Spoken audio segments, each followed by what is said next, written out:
Good morning friends, welcome back to my channel Biomac physiotherapy clinic. मैं doctor Akram Khan आपका स्वागत करता हूं। आज का टॉपिक ये है कि गर्म पानी का सेक, hot fermentation and cold fermentation कब किया जाना चाहिए और क्या क्या कंडीशन होती है, क्या कब कर सकते हैं, कब नहीं करना है। मोस्टली आज हम जिस चीज़ के बारे में बात करेंगे वो है घुटने से रिलेटेड और नी से रिलेटेड ही हम अभी आज बात करेंगे कि नी पे कब घुटने पे और नी पे कब हमें गर्म पानी का सेक करना चाहिए और कब ठंडे पानी का सेक करना चाहिए और घुटना कितना मोड़ना चाहिए और कितना नहीं मोड़ना चाहिए। तो मैं आपका अपने चैनल में स्वागत करता हूं और मेरे चैनल को लाइक करें, शेयर करें, सब्सक्राइब करें। तो सबसे बड़ी प्रॉब्लम होती है जब कोई भी इंजरी होती है, तो अगर आपके घुटने के आसपास अगर आपको सूजन नज़र आ रही है, तो आपको सूजन नज़र आ रही है या उसका टेम्परेचर बढ़ गया, आप हाथ लगा के देखेंगे तो दूसरे पैर से कंपेयर करके देखेंगे तो उसके अंदर उसका टेम्परेचर आपको ज़्यादा फील होगा। और सूजन है, घुटने के अंदर पानी भर गया है, और भी बहुत से रीज़न हो सकते हैं। कोई इन्फेक्शन हो सकता है उसकी वजह से सूजन है, या कुछ भी हो, कोई भी चोट लगी हो घुटने के आसपास।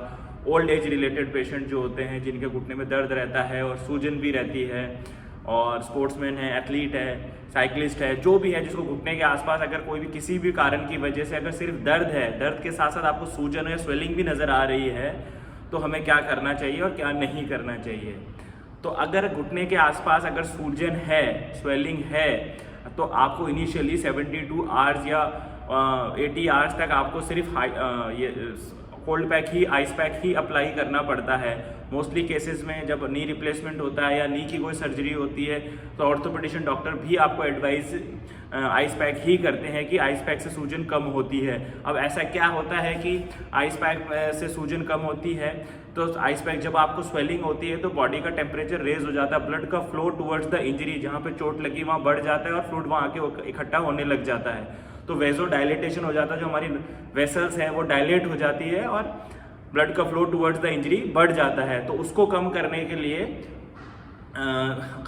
लिए हमें सिर्फ आइस पैक अप्लाई करना होता है, जिससे कि वेसो कॉन्स्ट्रैक्ट हो, जो आपकी वेसल्स है वो सिकुड़े, कॉन्स्ट्रैक्ट करें, और उस चीज़ पे कम ब्लड फ्लो को कम करने के लिए आइस पैक को लगाया जाता है। और पेन का थ्रेशोल्ड भी कम हो जाता है, नमनेस क्रिएट हो जाती है। जैसे आइस पैक लगाओगे थोड़ी देर पे बाद में आपको जो पेन का थ्रेशोल्ड है, जो हमारे जो पेन के फाइबर जो हमको कैरी करके ब्रेन तक ले जाते हैं, उनमें नमनेस आ जाती है। वो आपको पेन का थ्रेशोल्ड ऊपर तक जाने नहीं देगा, क्योंकि वो आइस की वजह से वो सरफेस नम हो गई है और ब्लड का फ्लो कम हो गया है, नर्व्स की फायरिंग कम हो जाती है और स्वेलिंग धीरे धीरे चली जाती है और रिकवरी फेज की तरफ पेशेंट चला जाता है।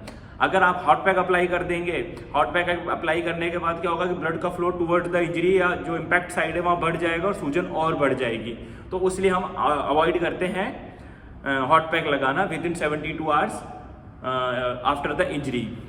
और बहुत से केसेस में क्या होता है कि कहाँ हॉट पैक लगा सकते हैं, भाई इंजरी हो गई, मसल टाइट हो गई है, तो आपको हॉट पैक लगा सकते हैं। बट नी जहाँ स्वेलिंग है, मोस्टली नी जॉइंट के आसपास ही स्वेलिंग देखी जाती है, तो नी जॉइंट के आसपास अपन को सिर्फ आइस पैक ही अप्लाई करना होता है। अबाउ द नी जो आपकी क्वाड्रिसेप्स मसल है, थाई की मसल, हैमस्ट्रिंग मसल है, आप उस पर आइस हॉट फर्मेंटेशन कर सकते हैं, जिससे कि मसल का जो बेली है वो रिलैक्स हो जाएगा। तो स्टार्ट और एंड पॉइंट आराम से रिलैक्स हो जाएगा।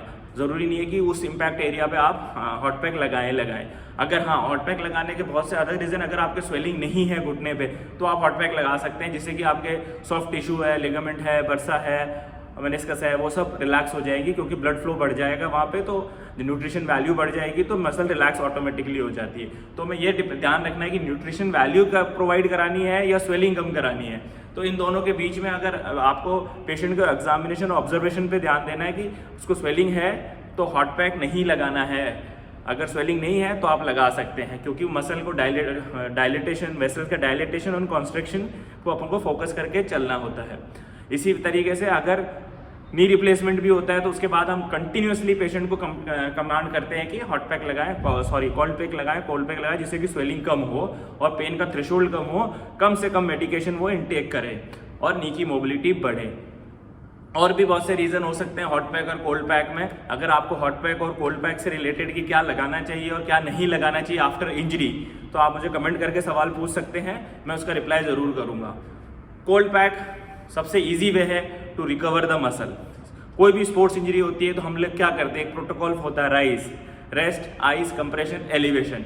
एक होता है प्राइस, उसमें एक प्रोटेक्शन वर्ड और जुड़ जाता है कि फर्दर डैमेज ना हो, रेस्ट देना है, आइस लगाना है, कंप्रेशन बैंडेज करनी है और एलिवेशन करके रखना। इसी स्पोर्ट्स के प्रोटोकॉल से हम वर्क करते हैं as a physiotherapy point of view से और रिकवरी पॉइंट ऑफ व्यू से।